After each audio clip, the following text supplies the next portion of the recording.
On today's episode, we want to talk about going from book one to book two. How do you really know that you are at the end, or what to do when you're querying? Um, because writing a novel, it's kind of like birthing a child, right? And writing the next novel is like when everybody is asking you when you're ready for baby number two, right after you just had the first one. So we're going to chat about that today. Susan Poole is joining us today, and she has a very unique perspective on this because guess what? She published her first one and she's working on her second and her third. So we just wanted to chat with her. We know her through WFWA. She's a wonderful human, and we kind of want her to just hang around with us all the time.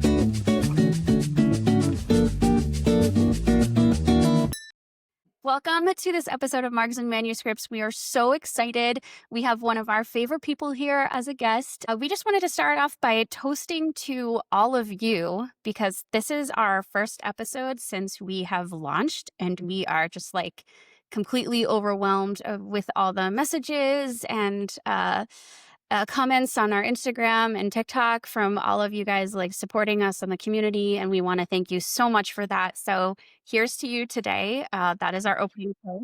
There is a couple people I like want to shout out specifically because we have been chatting nonstop and you have been supporters from the beginning. So Nicole Yvette, you're amazing. Lane Patton, oh my gosh, thank you so much for all of your help sharing everything and just listening.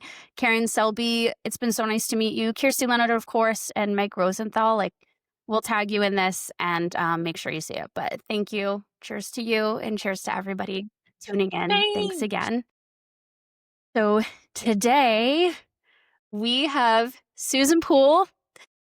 If you don't know her already, Susan Poole is a storyteller whose road to publication is every bit as twisty as the moral gray zones that she loves to write. After nearly a decade of honing her craft, she's released her debut novel, Out of the Crash, with Wild Rose Press in 2025. Fun fact, it was the third book that she has finished, so proof that persistence is key. Maybe just a little bit of dash of luck, but really it does pay off. She's a mother. She is a lawyer. She's a nonprofit exec. She's a cancer survivor. And Susan pulls from a life that refuses to fit into tidy categories. So we love that about her. She's currently cooking up a modern twist on fried green tomatoes and revising an earlier manuscript to see if it's ready for its comeback tour. Susan lives in Cleveland with her husband and her 3 grown kids. Are out in the world. They don't live with you anymore, right? And 2 extremely codependent dogs. She met us at the WFWA retreat earlier this year and instantly fit into the chaos. So proof that the writing community is truly magic. And we are so excited to have her on Margs Manuscripts today. So thank you for being here, Susan. We are thrilled. We've been waiting. Oh my gosh, thank you for having me. I'm flattered that you asked. It's going to be so fun. Yes, you were like literally the first person that came to mind when we're like, we should have guests. Susan. I love that. Thank you. Here is the plug for her book. We did give it away in our November book box. So Ashley, who reads books, leave your review. It's amazing. And I have to say that Susan, actually, I met her at my first WFWA retreat, and I had been in a hole for so long writing my own book. I had never met anybody that had written their own book. And Susan was the first person I met. And then when her book came out, it was the first time I had ever read a book that somebody I knew had written. And it was really special for me. So thank you, Susan. And that's why I love this community so much, because you meet these people, you make these friends, and then you read their work. And you are just like even more blown away by who they are and then what they can do. And so that's why we're here today. It's been amazing. So we want to start off with a drinking game because these are real margaritas today. So so we're just going to do a little take a drink if author edition. Okay.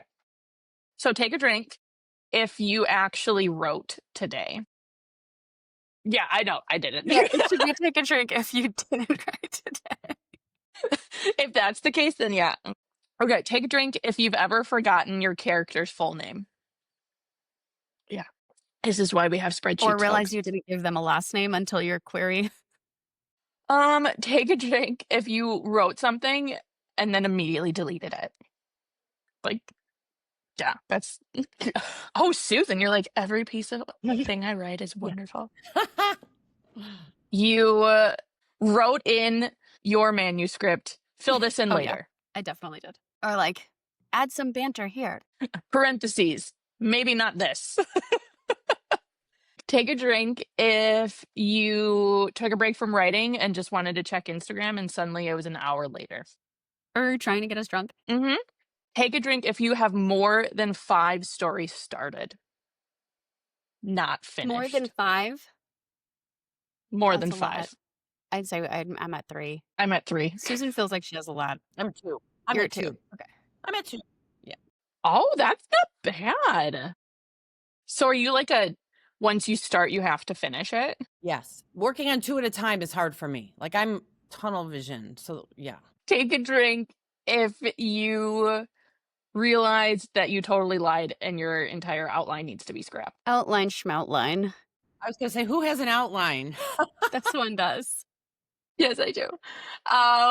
We really wanted to just pick your brain on what it's like, because I know you said like you like to start and finish, and it's very hard for you to transition to other stories at the like same time. What was that like going from, okay, I'm done with this, to starting the next story? Was that like a really daunting task, or was it like exciting for you?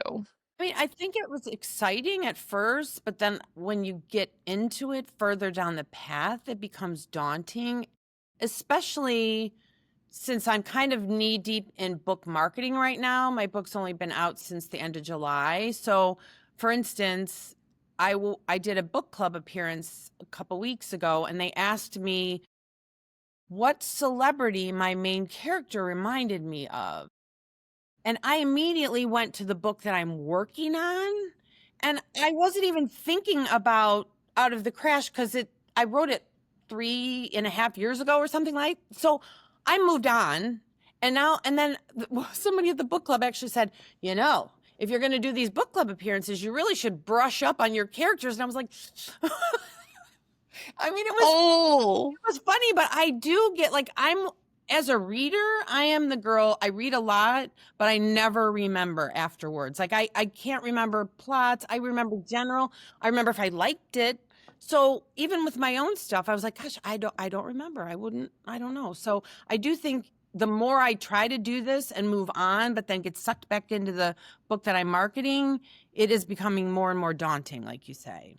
I think that's such a good point, and it's something that we don't talk about a lot, especially as aspiring authors or authors like looking for publication now or querying, is that there is such a time that goes by between either when you hit the end, when you find your agent, and then when you go out on sub, and then when it gets picked up, and then by the time it gets published. Like, what was that timeline for you? It was just long. I mean, I Never ending. and then you also wonder, like, I think I was offered my contract in August of 2024, but it released in July of 2025. So you start like the revision back and forth with your editor, but like even then after they signed off on it, there were still things I wanted to change. And I was like, could I go back and say, hey, there's one more thing I want to change? Or when is it really done? Because I Yeah.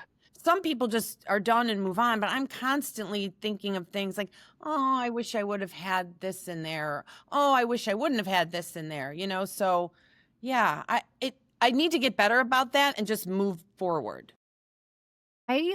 So it was August to July, and then I know you signed with Wild Rose Press. When you signed or when you decided to publish with them, did you sign on to do a book 2 immediately, or did they just publish this book?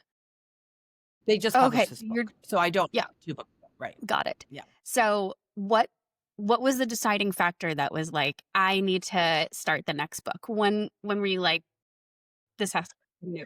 Yeah. Like, Since was it there wasn't right a after? deadline. So I think I tried to keep myself busy when I was for sure, because I was in the querying trenches for a long time, and I didn't want to keep revisiting it and rewriting it. So that's when I started this new book, because I wanted to distract myself. I wanted to keep getting better, that kind of thing.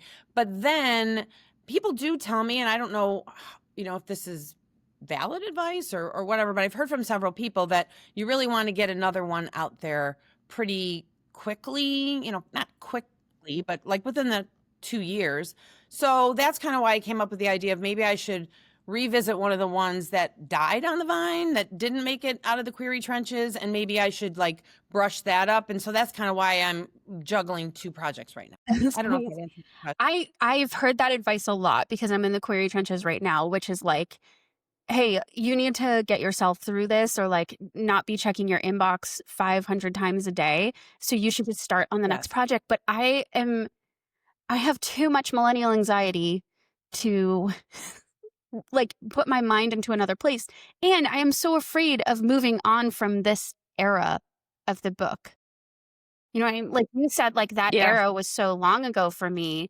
And I'm like, I don't know if I'm ready to move on from this era if I'm still in the querying zone with it. And then they're going to come back to me and be like, let's edit it. And then I have to jump back into that era that I've already kind of moved on from. Did you have any difficulty with that? Like going back into changing stuff and Um, well, so I think everybody has to find what's best for them. And for me, I knew that if I stayed with the book that eventually got published, I would have been tweaking it forever. And like there was even a time I remember thinking to myself, oh, I mean, because I got a few full requests from agents and I thought, oh, now that I've made it better, should I go back to them and say, hey, the last version you have, I've made it better. Can I send you different pages? Which I was afraid that would make me look like a crazy person. So I just said, I can't do that. And so I literally said, this is done. But then when I got my contract and I had to like jump back into that other book,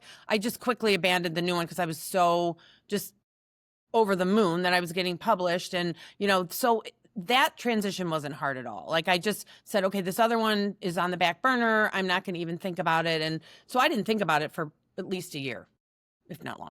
that honestly sounds so nice though. If you were to compare like that entire life cycle of like going back and then like leaving it alone, going back, leaving it alone, how would you compare that to like an actual relationship with a person? Because I feel like we all have like it's like a heartbreak at some point, and then you're like, I'm annoyed by you.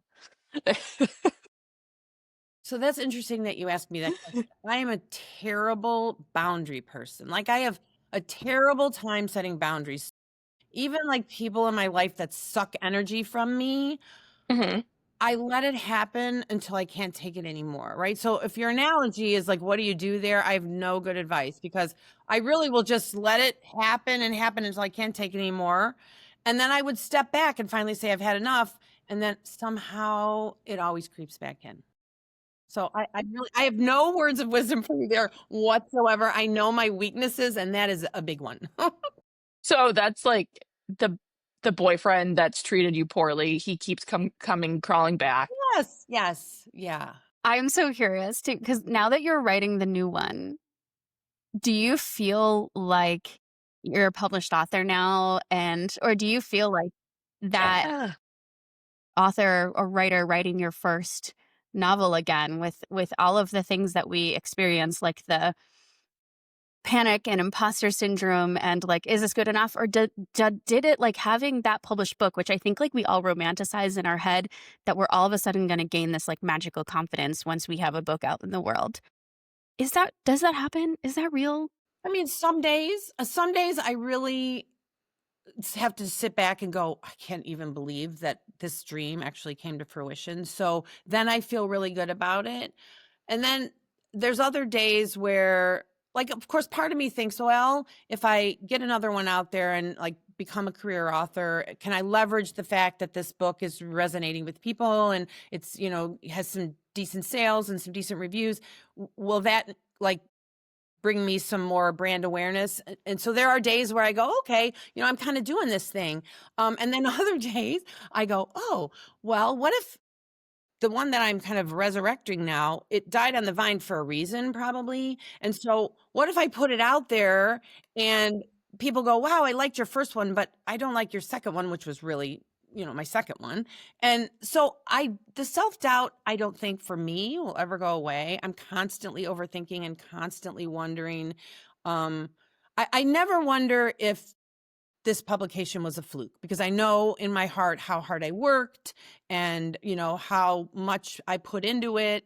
So that part of my lack of confidence has dissipated, but for future projects, I think it's just all the same, honestly. Love that. I love that your attitude is like, I think that there's so many authors that you talk to who are like, I know I'm so lucky. Isn't it amazing? Like, I can't believe it's happening. And it's like, if it happens to me, if I go with a traditional publisher, I think I would be like, I have been working my ass off on this book for so long. Like, yes, it should be happening.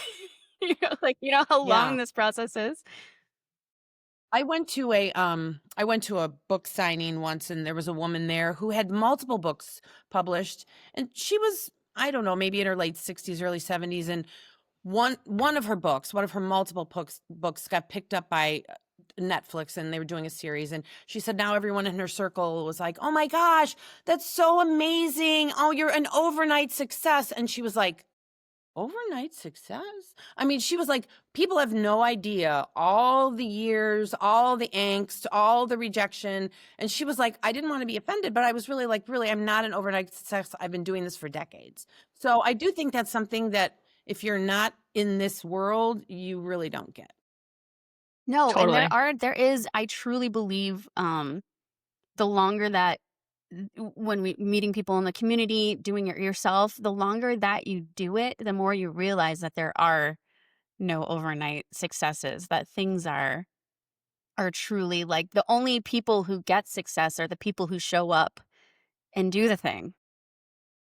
People who are talking about it Yes. don't just one day like wake up and the thing that they've been talking about is happening. It's like it's the people who show up every day and create the thing and do the thing. So it's important that you do the thing, and you probably do it for a long time before. So it's really good. It's really good to hear that from somebody who's kind of on the other side of all of this, because it is like we're in the part right now where we're putting in the work, and it feels like you're putting in the work, or you're showing up for nothing almost at this point. It feels like you're showing up and nothing's Yeah. happening because you're just showing up and you're creating for so long, and then you're showing up and you're querying, and you're showing up and you're going to that pitch event or you're going to that workshop, and you feel like, what am I doing? Like, but it's all putting those pennies in the bucket too. But I also think I feel like I've shifted my mindset to to me, the end goal, yes, I dreamt of publication, but like now that I look back at it, really, I love writing. I love learning about writing. I love the craft of writing. I love meeting other writers like you guys.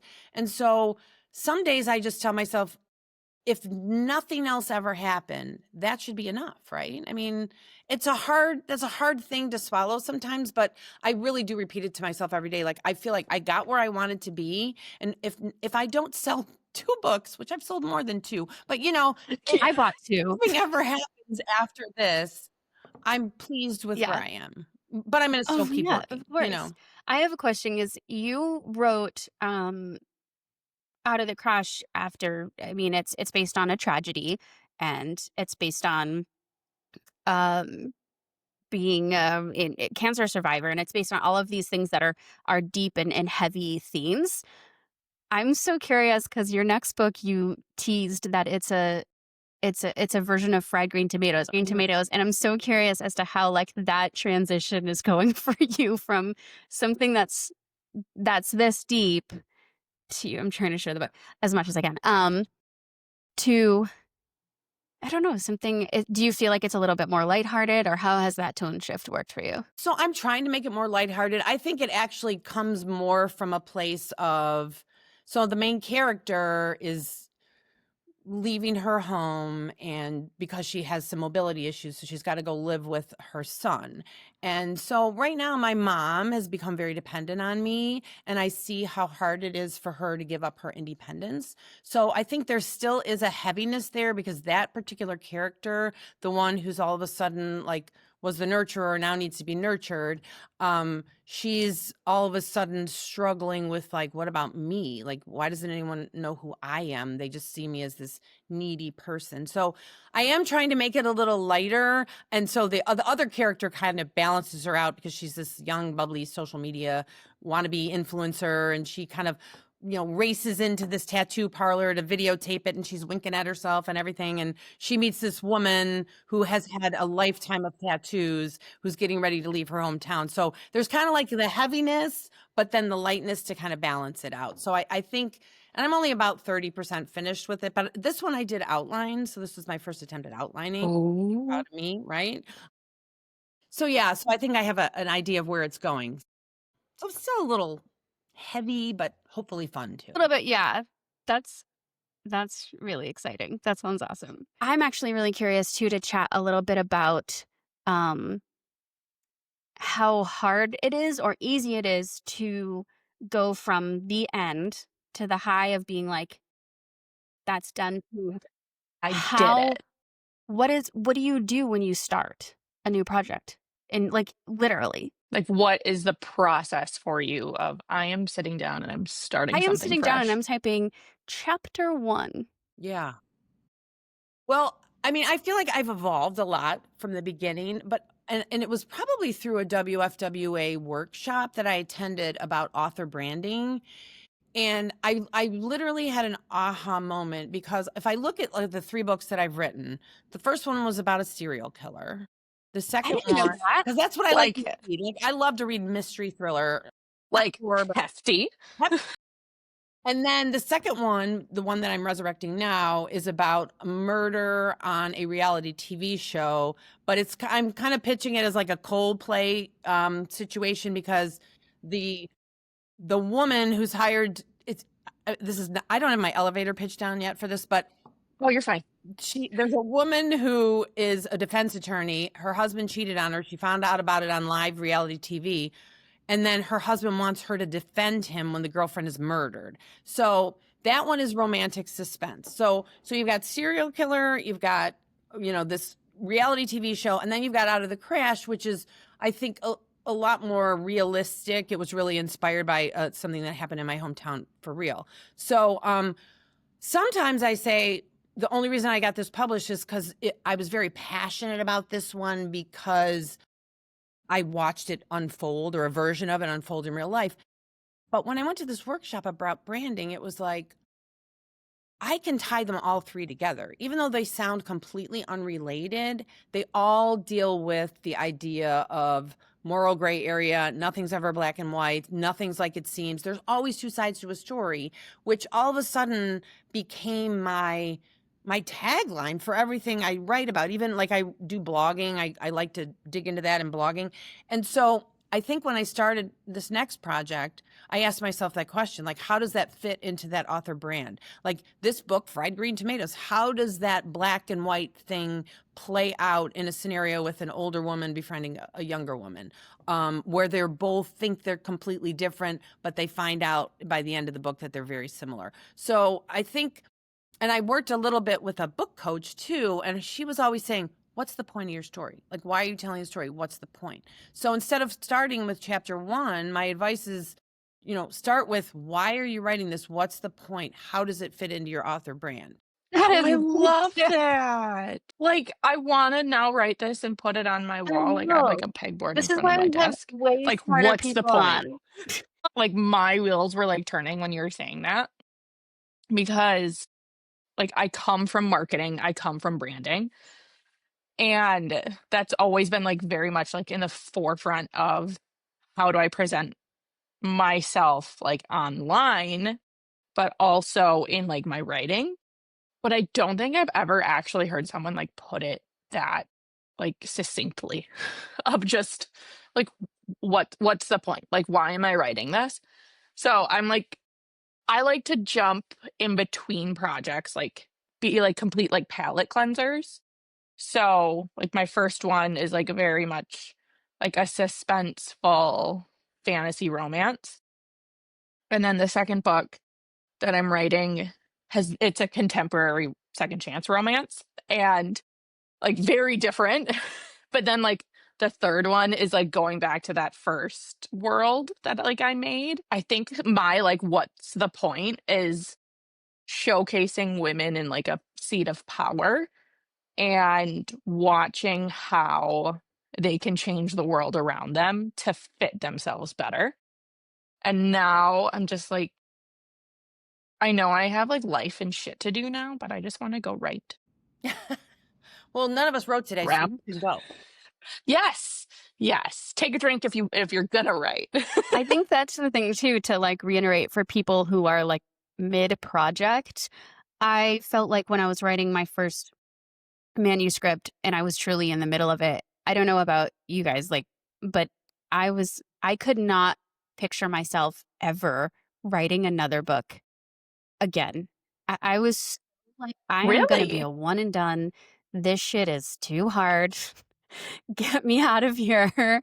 And then I finished it and I hit the end and I felt like I had 20 more books in me. I love that So for if you're you. feeling Yeah. like how are you guys talking about your next books? Like this is how because I felt like that would have been me. It'll happen when it's ready to happen.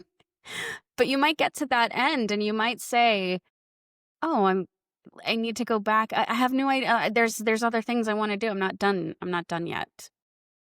And you might be ready or you might not be for a while. That's okay.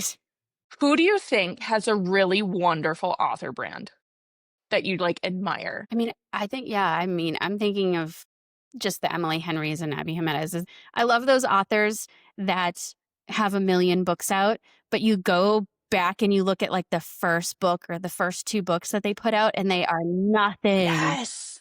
I think Kristen Mhm. Hanna is one of them. Yeah. Kristen Hanna has like a very strong brand and so many books, but you look at like her first book and you're like, that is not the same. Yeah.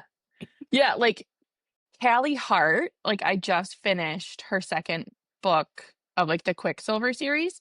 Quicksilver is like one of my all-time favorite fantasy books. I will reread it any single day of the week. So I finished Brimstone. I'm like, oh, I really haven't actually thought about like other Callie Hart stories. And I go and I look, I'm like, they're nothing like this. This is very different. This is like very, very polar different. At first I was trying to think of like non-series, like the Jodi Picoults, in the legal thrillers, you've got your John Grishams, your Baldaccis, they all have a brand, right? But not necessarily all series. I love, Diana Gabaldon, but that's a series. She's definitely got a great brand though. Look at like And Elaine. I'm gonna murder her name because I just read it and I never say it out loud. Ellen Hilsbrand.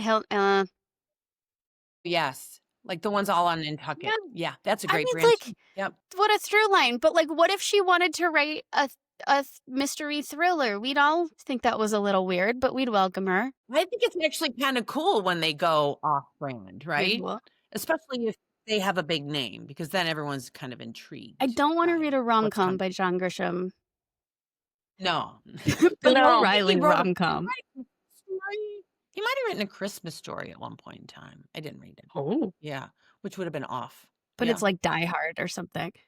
I just need to know, is Die Hard a Christmas movie? Yes or no? Hey, we could talk about AI. We could talk about prologues on this podcast, but I do not want to get into that debate. I love you so much, Kate.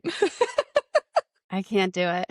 So good. Okay. So you said that you get in your way when you're editing or when you're writing and yeah. How did you, okay, which one was it? Was it that you hate editing or enjoy editing? I enjoy editing, and I think we were all in the same workshop when we talked about having a hot trash draft, right? When we were in Albuquerque. And that's what my goal is for my next one. I just want to get it all out, like get all the words on paper. My problem is I can tinker with the sentence for an hour and a half, and like Oh God. my days gone by and I wrote 20 words, and I don't want to do that next time. I really would like to just have that really bad rough draft and go back and edit it. My problem is I edit as I write, and I think that's an obstacle for me that I'm trying to overcome. Yeah, the whole like writing garbage and letting garbage be garbage is Yes, very It's off brand hard. for That's me. difficult. Have you guys seen, and if anybody uses this, like put it in the comments of this episode because I'm so curious and I may ask for this for Christmas. But those little writing pads, they're just little keyboards and they don't have a screen. And you can just like type, they just have like a tiny little, like almost analog screen at the top, but you don't see all of your stuff the way you would a Word document, and you just type on them. What are they called? Have you seen them? Yes, I keep getting served ads for them. I'm like, Instagram ads, you're really working on my patience here because I don't need another freaking gadget. Have you seen this? What's it for So though? it's No, just so, what's the like, point? you What's can the point? almost just free write without looking at a screen. And not being distracted by a Yeah, computer. so you're not looking at the document, and you're just, like, free writing on a keyboard. Be good for me. And I'm just yeah, Yeah. I'm very curious to try it and just see. I'm almost, like, feel relief even thinking about that feeling with my hands on my keyboard right now and thinking about the feeling of just typing away without. Is anybody a hand writer? Does anybody write it out by hand first? Really? Nope. Nope, You don't outline by I hand? can't do it. No? Only if I'm writing a note, like in the middle of the I have a notepad by my desk or by my bed, and I'll write something out in the middle of the night so that I don't have to go down and turn my computer on. But for the most part, I'm computer. I can't because this is gonna sound really weird. I fixate on my penmanship more than what I'm writing. If you ever get, like, a handwritten card from me, I've probably practiced writing it on a scrap piece of paper first, and then, like, I rewrite it, and I have, like, all my glyphs and my, like, curvy things, like, perfectly matched and, like, my cohesive branded hand lettering. I sound like a psychopath. So I'm gonna stop talking now. I thought at least Susan would be with me on the handwriting. Yeah, no, not a handwriter. I didn't I 'cause I was You handwrite your manuscripts? I handwrite everything Kate, you first, yeah. handwrite? Wow. Or at least get it going. That's What? I love that. Yeah, and I saw this Hemingway probably interview. wrote Did you guys things see the too. interview with Emma Thompson? I think it was the Tonight Show where she was talking about AI and whatever, but she was saying like she writes everything by hand because she thinks there is like a true connection to like your brain and your hand and the page, and then it all made sense to me because I feel the most free when I'm like writing it by hand first. I'm shocked.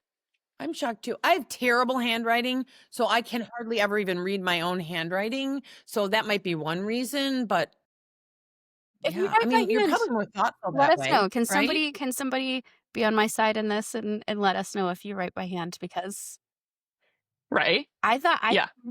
Or if you are a soon to be serial killer and fixate on how your handwriting looks. I don't know. Maybe.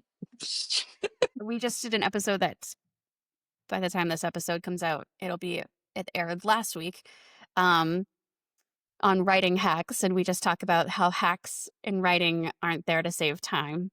They're there to just help you get better at writing. Um, so I guess this is one of those. It certainly doesn't save time, but it helps me feel like I did a better job than I just freeze up in front of a computer. This is literally going to be something that's stuck in my brain all day long now. I think it's time for Susan to plug her book. Oh, I could plug my book. So plugging out of the crash still. So it's obviously women's fiction. It's dual point of view. It's about the aftermath of a bicycle crash. But what I like to say is as the book moves forward, it's a lot less about the bicycle crash and it's more about, I like to say it's a metaphor for life. So it's about what happens when something, no matter what it is, a death, a divorce, an accident, a job loss, whatever it is, something comes out of nowhere and like upsets the apple cart. What happens and what do you do with that? And so what relationships are you forced to look at and say, oh my gosh, I've been neglecting this for so long. What do I need to fix? Do I have a second chance at something? The title of this book, I think, is perfect because it's what do you do, after the crash or out of the crash? What are those things that you can change afterwards that maybe you didn't even realize needed to be changed in the beginning? So, yeah. So it's available everywhere, I think. It's on Amazon, Barnes & Noble, Target, Walmart. Reviews are super important. I like to tell people that. I didn't know that before, but now that I have a book out there, I find myself in this position where I have to reread and review every author I know. So my TBR list is really, really big right now, but I get it now. Like it's really important to like support other authors, just like you guys are doing by having me on here. So thank you for that. So that's my plug. Yay! We need to have you back on to do an episode on reviews and arcs and all of that. I would love it. I have to tell you, I'm actually usually terrified by these situations. Like, I don't like my voice. I don't like to speak in public. It's a necessary evil for a lot of things I do in life, but you guys made it so easy, and I knew you would when you asked me, because I met you two, and I kind of knew it would be very casual and fun, and so I thank you for making it casual and fun. It's Good. great. And I love to listen. Yay! We're so happy that you were here. We won't take up any more of your time. We know you have exciting plans. I think you guys are doing a great job with it. The graphics, the music. I really am having fun. I'm in my car laughing when I listen to it because you guys are so cute. It's really, really good. So I hope it's getting traction. I hope it gets the traction. It is. It is. Honestly, it is. So it was a good time to come on. It's doing really well. That's great. So we're pumped. But anyway, we'll let you go. Good luck to you. And happy holidays. Happy holidays. Chatting with Susan is always such a delight. Like when I met her in New Mexico, I just wanted to just hang out with her all day long. And I'm glad we got to do That's that today. really nice because I just wanted her to be my mom. Yeah, that too. I wasn't going to go there, but I'm glad you did. We were so excited to be bringing guests on to the show now. And so check back with us next week because we're going to have author Lindsay Goldstein, and her book comes out the beginning of next year. So we're really excited to chat with her about that. And if you want to be featured on Margs and Manuscripts, i.e., you want to just have a margarita and talk book stuff with us, there is a form in our link in the bio on Instagram and on YouTube. Fill it out. We'll reach out to you, and we're just looking for more best friends. So come join us. Cheers. Cheers. We did it. Merry Christmas. That was like a really creepy thing of like Santa coming in hot. Not true. Merry Margarita Christmas. Also, I realized this entire time that there has been a price tag at the bottom of